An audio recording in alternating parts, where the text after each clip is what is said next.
Hello everyone and welcome back to my opinion. And the Kolkata Knight Riders have convincingly beaten the Sunrisers Hyderabad by 8 wickets and have booked their place in the final. On the 11th of both sides, starting off with the Kolkata Knight Riders, they made one change from their last completed game, which is against the Mumbai Indians. Phil Salt was available. He's since gone back to the UK, therefore Rahmanullah Gurbaz took his place in this match. And for the Sunrisers, because they were batting first, Travis Head started in place of Sanveer Singh. Now, in the SRH playing 11, they've been playing the overseas spinner in Vijayakant Viyaskant ahead of players such as Markram and Glenn Phillips, who you'd think would bolster the batting and offer an extra bowling option. I've long maintained that if you're an overseas spinner looking to break into a playing 11 in the IPL, you've got to be quite a bit ahead of the local spinners to really lock your place in. Someone like a Noor Ahmed or a Sunil Narayan. Is Vijayakant Viyaskant at that level? No disrespect to him, but no, he isn't. Which is why when you've got Mayank Markande, an experienced wrist spinner, a young prospect in Jadaved Subramaniam, both those two are good enough to start. Mayank Markande has bowled well at times this season, and even when he has gone for runs, I don't think he was bowling badly. And you're not playing either of those two. You're playing Vijayakant Viyaskant, where is he a lot better than them? No, he isn't. Is it do the levels, do the quality between those players differ as much? No, they don't. So why would you be wasting your overseas slot when, as I've alluded to before, you've got Travis Head and Abhishek Sharma. If those two, even if one of those two get out, then it's looking precarious, even though the others such as Nitish Reddy have gone well this season. But if both those two get out early on the power play, as we saw today, who is that player in a knockout game where you're thinking they're going to resurrect the innings and take you to a commanding score? You can't see that player there apart from a Heinrich Klaassen, who off late, yes, he scored runs in this game and the previous game, but he's been getting dismissed in arrogant fashions. And therefore, has he been as reliable of a force in the second half of the IPL? No, he hasn't been. So this has been a point of vulnerability that I felt could have been exposed.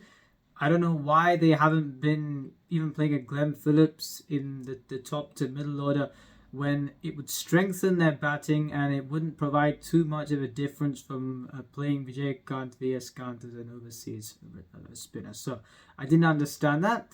And Pat Cummins won the toss and chose to bat first, which I thought was the correct decision. The match got underway, and unfortunately, the nightmare situation for SRH actualized with both their dynamic openers being dismissed within the first 2 overs. On Travis Head, he's been dismissed in this fashion a couple of times, twice against Arshdeep Singh in the IPL, and once against Mitchell Starc in a video from a few years back in a domestic game, and he was dismissed in that fashion once again today.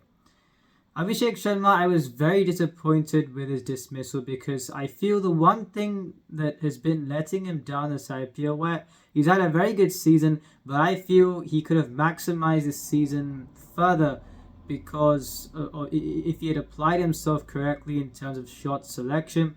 There was no menace in that delivery bowled by Vaibhav Arora. It was a slow delivery that was in the slots and it was lifted to Andre Russell at extra cover. So a very poor dismissal from someone who scored a 66 off 20s in the previous match. And had he been responsible here, where at this venue, as I've said for other venues, if you get to that 45 for 1 in 6 overs of the ball move around, you've had a satisfactory power play as a batting side. You've won the power play. Instead, Travis Head plays a bit of a loose shot to be dismissed by Mitchell Starc, even though he's been dismissed in that fashion a few times. Abhishek Sharma, a very poor dismissal to be dismissed for 3 or 4. And even then, they were 39 for 2, I think, in around 5 overs. A mini partnership between Rahul Tripathi and Nitish Reddy, where Tripathi did the bulk of the scoring. There was no need for Nitish Reddy to look to play that shot. He played off Mitchell Starc, trying to take on a short delivery. He was dismissed caught off Mitchell Starc, and then they found themselves to be 39 for 3. And what did I say? Glenn Phillips would have strengthened this lineup. What did they do? If you have to send out Shahbaz Ahmed to avert a crisis, I'm sorry.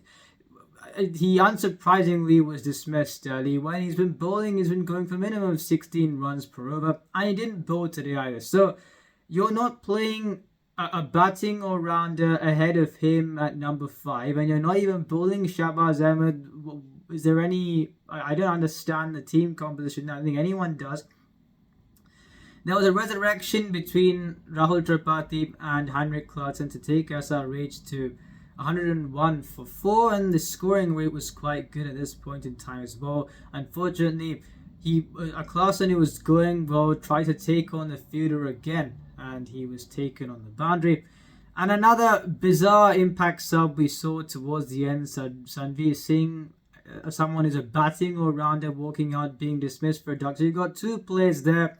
Would they have done much with the bat? No. Are you bowling them? No. If you're bowling one of them, is he going for an economical spell? No, he isn't. So it was a complete tactical mismanagement. Pat Cummins scored 30 in the end, but 159 was never going to be defended. And I was happy to see Rahul Tripathi play the way he did, 33 of 18 in the previous match as well. When he made his T20I debut for India, I think we were all pleasantly surprised. It was refreshing to see someone who, even in his debut, he wasn't afraid of getting out. I think he scored a quick 5:35 in that match. Didn't have a great season the previous time, played some uncharacteristic shots. In the last 2 matches, he's been going very well, and I was happy to see him play this way again. I'll finish off talking about SRH before I praise KKR.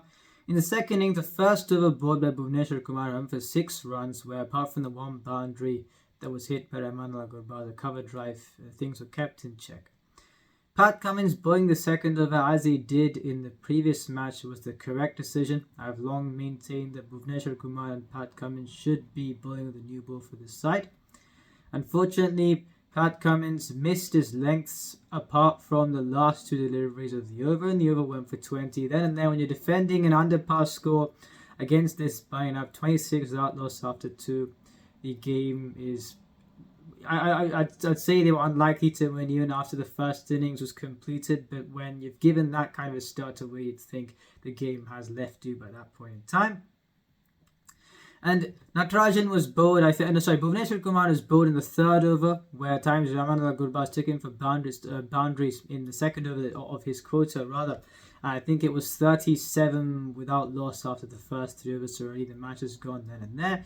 And Natarajan bowled on in the 4th over. I thought Pat Cummins should have still bowled the 4th over, because that would have been the best chance for SRH to win, where they continue to attack in the power play.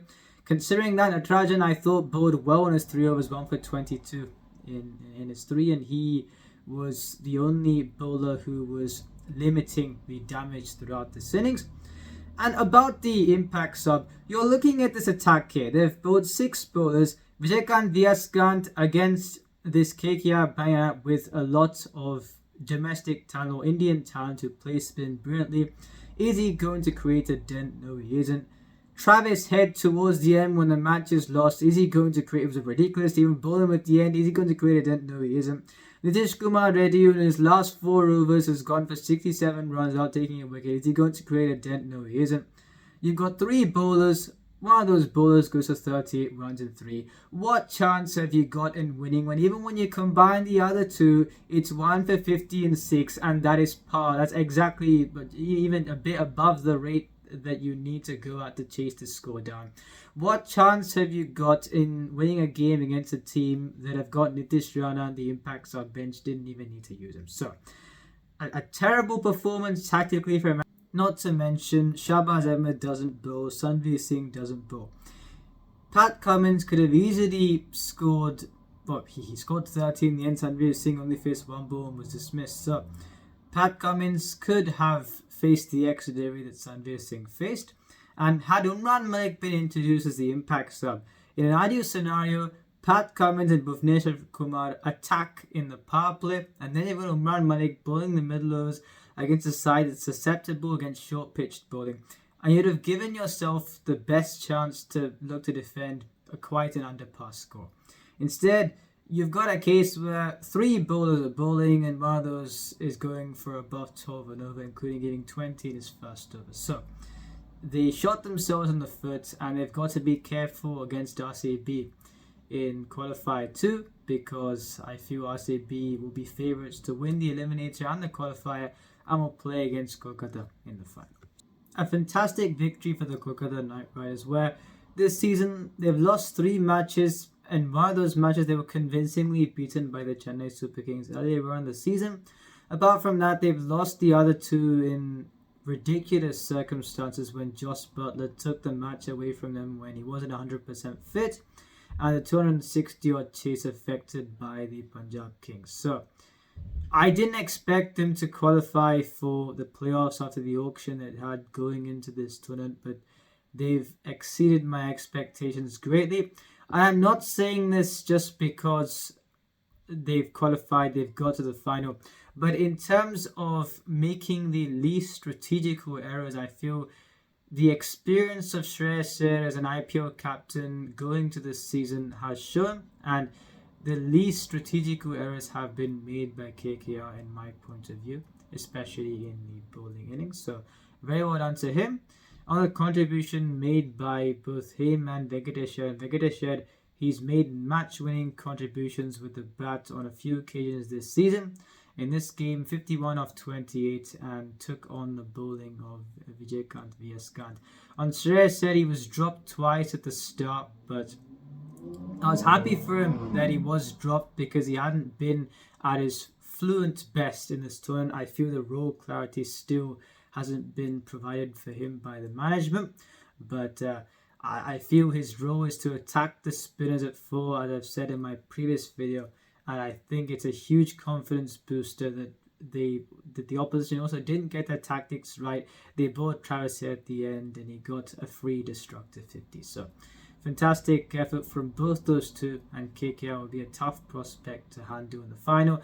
Even the bowling, Sunil Narayan went for runs in this match. He didn't bowl too well, but Harshit Rana, who's running a very good season thus far, once again put in a good contribution in this match. And Mitchell Stark, with the wickets that he took up front, he derailed the proceedings for the Sunrisers. And Rajat Chakrabarti, after a first half where he's a bit inconsistent, has been bowling very well in the second half. So everything looks good for KKR to go and win their 3rd title. I feel they'll be up against an RCB side that would be in having great confidence after completing a comeback from where they were in the midpoint of the season.